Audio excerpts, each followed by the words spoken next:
السلام علیکم دوستوں، آج میں آپ کو بتانے جا رہا ہوں لوط علیہ السلام کی قوم یعنی قوم لوط کے بارے میں۔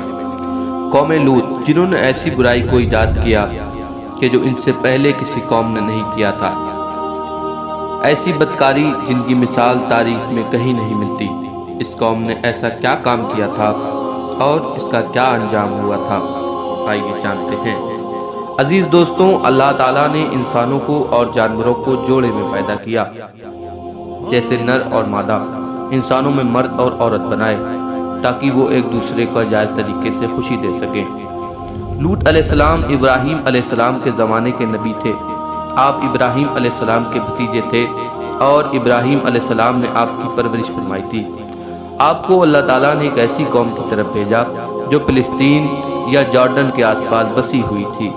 یہ سرزمین پوری طرح ہری بھری اور شاداب تھی اور یہاں پر ہر طرح کا اناج اور پھلوں کی کثرت ہوا کرتی تھی۔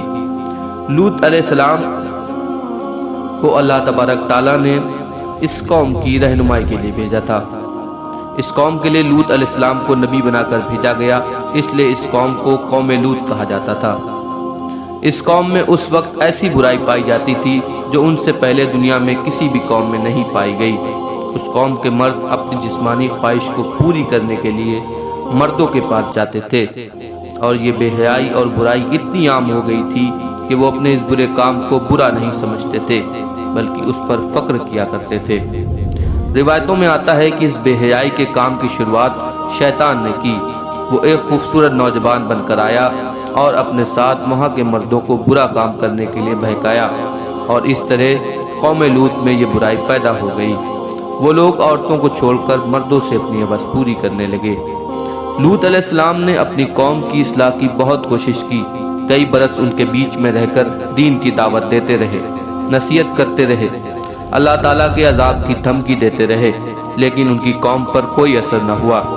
لوط علیہ السلام نے کہا، اے میری قوم، تم لوگ ایسا برا کام اور بے حیائی کا کام کر رہے ہو جو آج تک دنیا میں کسی نے نہ کیا۔ یہ بہت گناہ کا کام ہے۔ تم اپنی عورتوں کو چھوڑ کر مردوں کے پاس جاتے ہو۔ اگر تم اپنی اس برائی سے، اس کام سے باز نہ آئے تو مجھے ڈر ہے کہ ایک دن تمہیں اللہ تعالیٰ کا عذاب نہ آ گھیرے۔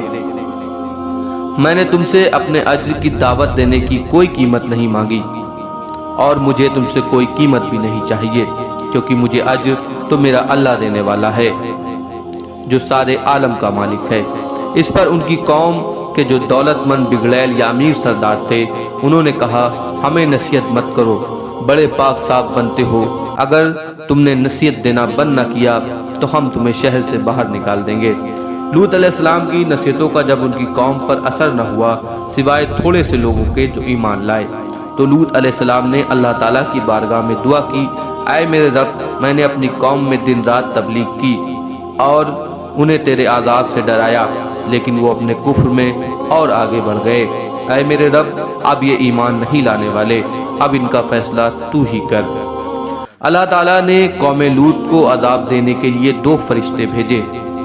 دونوں فرشتے جب نازل ہوئے تو پہلے حضرت ابراہیم علیہ السلام کے پاس پہنچے، پھر فرشتے شام ہونے سے پہلے لوط علیہ السلام کے پاس 2 کمسن خوبصورت نوجوان کی شکل میں پہنچے۔ وہ ان کے یہاں مہمان بن کر آئے۔ لوط علیہ السلام کو اپنی قوم کے لوگوں کے برے کاموں کا پتہ تھا، اس لیے جب انہوں نے اپنے کمسن خوبصورت نوجوان مہمانوں کو دیکھا تو غمگین ہو گئے اور دل ہی دل میں کڑنے لگے اور کہنے لگے، آج کا دن بڑی مصیبت کا دن ہے۔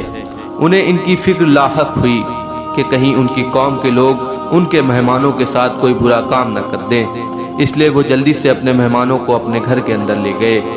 لیکن ان کی بیوی جو کافر تھی دوڑتی ہوئی گئی اور اپنی قوم کے بگڑیل امیر سرداروں اور بدکاروں کو اپنے گھر میں آئے ہوئے مہمانوں کی خبر دے دی۔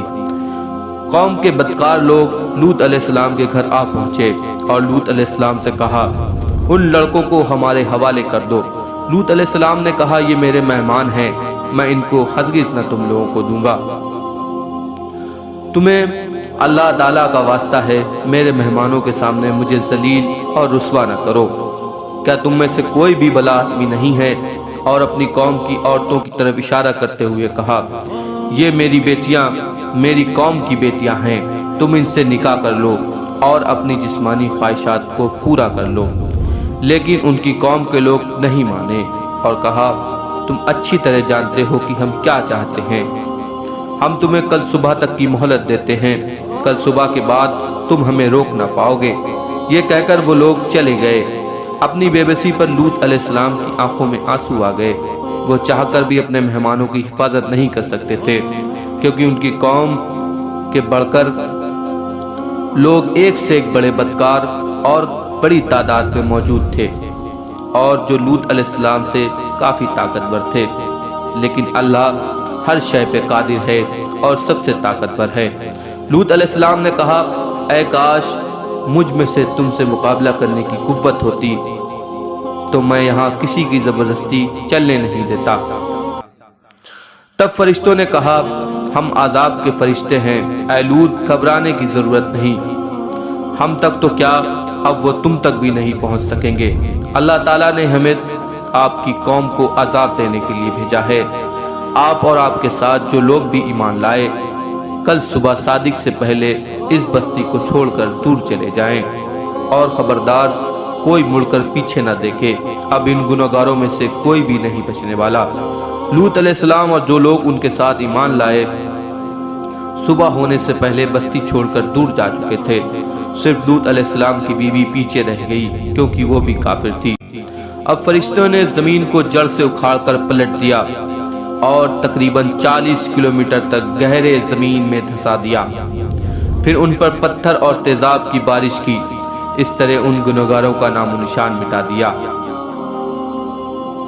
جہاں عذاب ہوا تھا وہ جگہ آج بھی موجود ہے، اسے ڈیڈ سی یا مرا ہوا سمندر یا مرت ساگر کے نام سے لوگ جانتے ہیں۔